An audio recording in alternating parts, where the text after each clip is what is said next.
Welcome, I'm Peter Bernard from the ScaryStoriesNYC channel.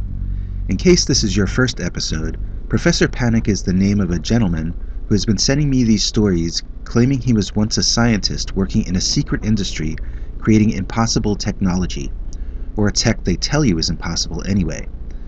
These are the chronicles of the professor and his late friend, a field researcher in the same industry, whom we will refer to as Herman Bruland in these shows. Bruland's job was to quickly locate and investigate any strange occurrences and to bring all evidence back to the professor's department for possible reverse engineering. This episode I will read The Dog Who Read Minds by Professor Panic, read by Peter Bernard. In March 1975, my friend, Field Agent Herman Bruland, attended a science fiction convention called Leprechaun at the Quality Inn in Phoenix, Arizona. He was attending undercover using an assumed identity. His goal was to engage as many people as possible in conversation and steer the subject around strange, true stories they may have heard of recently occurring near where they lived. At this particular convention, the most interesting story he heard was that of a dog named Travis who could read minds.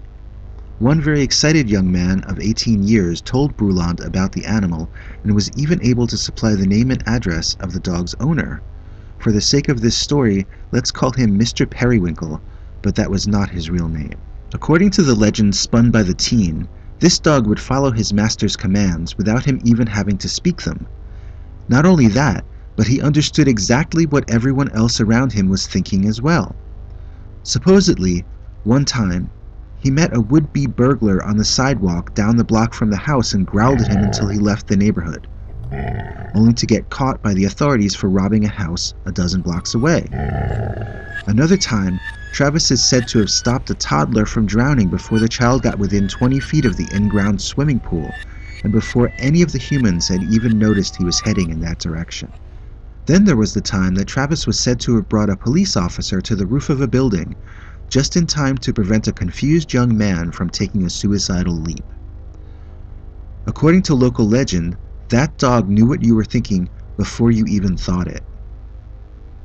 It seemed like a tall tale, but there was a name and address to follow up with, and so Bruland traveled to the dog owner Periwinkle's neighborhood and parked his car down the block, in a spot with a good view of the address in question. He leaned back in his seat, tipped his hat down over his eyes. He pretended to sleep but actually still had a clear view of the house. Eventually, a white-haired man in a sweater emerged walking a white dog. Bruland woke up and casually got out of his car, crossing the street to Periwinkle's side. "Good evening, sir," Bruland called out to the man. "And a fine one it is at that," responded Periwinkle cheerily. Suddenly the pleasant smile disappeared from his face as he realized his dog had sat down and would advance no closer to Herman Bruland.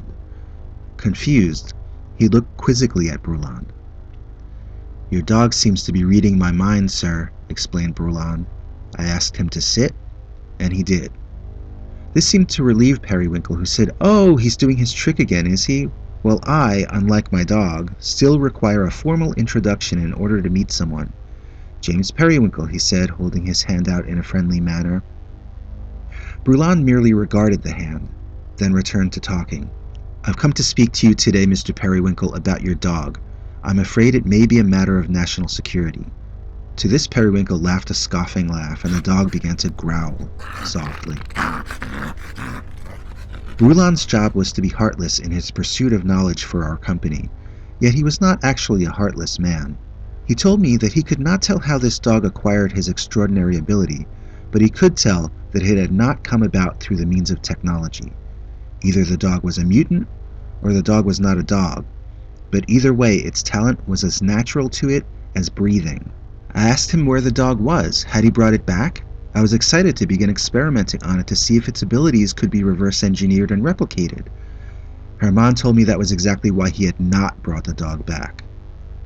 "Look," he explained to me, "this old guy and his dog are the only family each other have.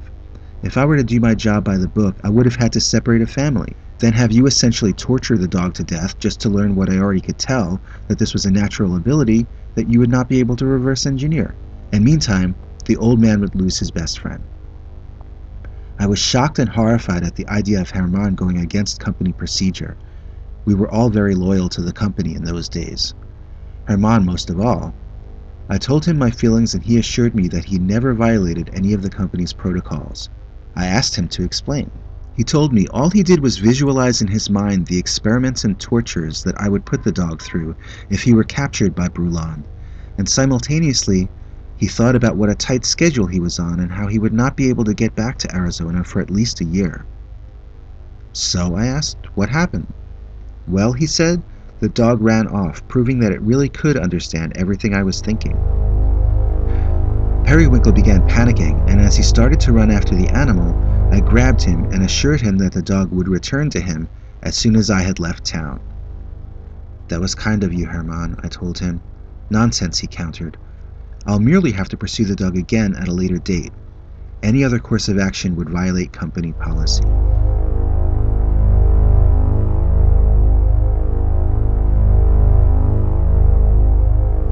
In early 1977, Bruland's records indicate that he did, in fact, make a return trip to that part of Arizona, but he notes that the dog was able to evade capture once again. I have little doubt that Bruland telegraphed his thoughts for the benefit of the dog and the old man, although I'm equally certain he never violated company procedure in any way whatsoever. This is one of the only cases I've been able to find in going through all of the records he left behind in which he left evidence out there. As a consequence, we will most likely never know how Travis the dog was able to read human minds.